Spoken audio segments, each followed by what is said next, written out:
Hi, I'm Rev Myron. I'm a minister through Pathways of Light, and I've been a Course in Miracles student for 40 years. I want to share with you today an article I wrote and that I think maybe you would find helpful. So let's go ahead and get started on that. I called it A Gentle Response to Attack. I can remember being harsh with my husband when I was married. I would feel attacked by him and I would defend myself. It felt like strength when I defended myself against him. But it was really weakness. I now know that in my defenselessness, my safety lies is a wholly true statement.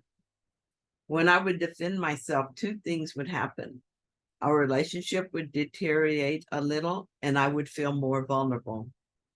At that time, I wasn't able to see things differently. It was going to be a while before I realized the strength of gentleness. I had to learn that everyone is innocent in spite of appearances. Once I accepted that as true, I knew that there had to be another way to see, and I would ask the Holy Spirit to clarify the situation for me. Most of the time now, I see the innocence beneath the defenses and attacks, and gentleness comes naturally. When it doesn't, I ask for clarity.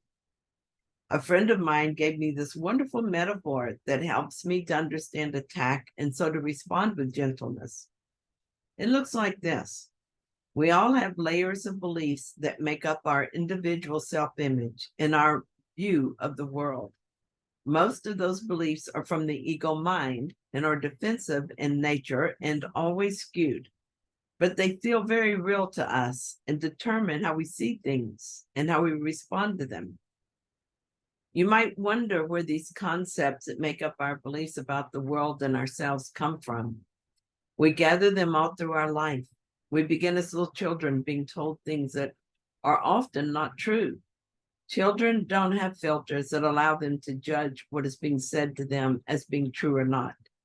If a tired and frustrated mom tells her child that he's a bad boy, he believes her. He's not yet able to discern that she really means that he's behaving inappropriately. He just accepts that he is bad. We continue to accept beliefs about our world and ourselves as we grow. We get these beliefs from authority figures and fellow students, and we learn things from books and teachers. We even take in ideas from television shows and movies. Commercials are notorious for teaching us to be afraid and that we're not good enough and must buy something to make us better. We collect layer after layer of beliefs that are often not based on truth at all, but that we accept as true. My friend says she sees us as a bubble surrounding us. So we float along in our bubble, assuming that the world and how we see it is accurate. Everyone has their own bubble filled with their own perceptions. So when one person in a relationship says something to the other, it might very well be misunderstood when interpreted through the perceptions that make up their bubble world. This is how arguments and bad feelings occur, and they leave each person confused and therefore angry, fearful, and defensive. Here's a simple example of how this might happen. A husband comes home from work and sees that the house is messy, and he asks his wife what she did all day. He judges the state of the house based on ideas he's picked up, perhaps from his own childhood or from other people, about how things should be. He judges that his wife should be the one to get this done based on the same ideas. All of his judgments seem to be founded on truth as he understands it. He has a lot of unquestioned beliefs about this in his mind.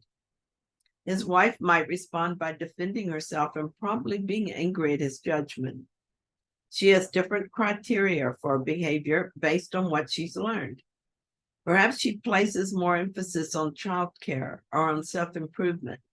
Maybe she sees other activities as being essential to her happiness and having to choose how to use her time. She chose what matters most to her. Her beliefs seem very true to her, just as true as his beliefs seem to him. Because they have different beliefs, they may not find a way to communicate lovingly unless something changes. To make things more difficult, they might have other issues that interfere. Maybe he grew up thinking that he must be strong and that strength is exhibited in control. If his wife is a strong woman, it might seem to be an attack on him that she does not succumb to his desires. Or if he is uncertain of his strength, her desire to be in charge of her own life would be upsetting to him.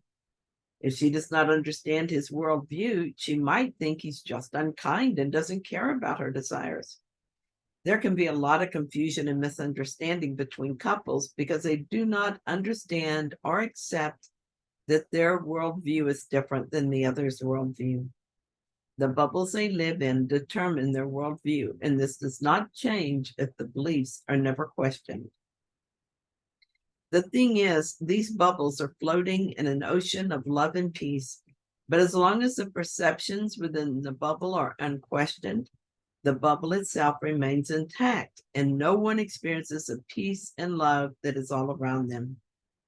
If one in the relationship is able to perforate the bubble even a little, the love they are in will infiltrate the bubble and illuminate the perceptions, making them truer than they were. Then the reactions to the other will naturally change and become more understanding. Now that one with a mind much clearer will see that the other is not cruel or unfeeling and is, in fact, perfectly innocent. It is clear that the partner is just stuck in his or her own bubble of mistaken beliefs, and the natural tendency will be to gently extend love rather than to defend and attack.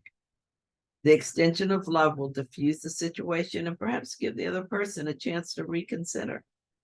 Love always heals. And if at least one person in the partnership is questioning the beliefs in his or her bubble, the relationship will become more loving. I love this image of bubbles floating in an ocean of love. This ideal will work for any relationship. It will help in the workplace and with child rearing.